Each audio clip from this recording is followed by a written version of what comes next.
मुख्याध्यापक गुरुजन वर्ग व इथे उपस्थित असलेले देश बांधवांनो, आज 15 ऑगस्ट हा आपल्या भारताचा 76वा स्वातंत्र्य दिन साजरा करण्यासाठी एकत्र जमलो आहोत। सर्वप्रथम तुम्हा सर्वांना भारतीय स्वातंत्र्य दिनाच्या खूप खूप शुभेच्छा। आज 15 ऑगस्ट हा आपल्या भारताचा सन्मानाचा व अभिमानाचा दिवस आहे। या दिवशी 15 ऑगस्ट 1947 रोजी आपला भारत देश इंग्रजांच्या अनेक वर्षांच्या गुलामगिरीतून मुक्त झाला। ना जातीसाठी लढले, ना धर्मासाठी लढले, शूर भारतीय वीर फक्त देशासाठी लढले।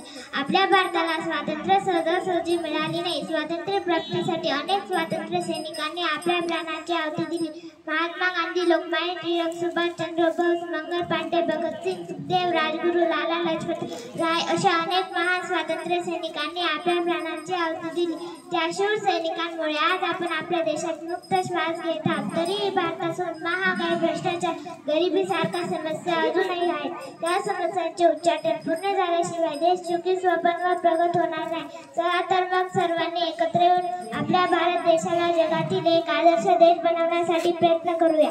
उत्सव दिन रंगांचा बाळी आज सजला, नतमस्तक मी त्या सर्वांचा ज्यांनी भारत देश घडविला। भारत माता की जय।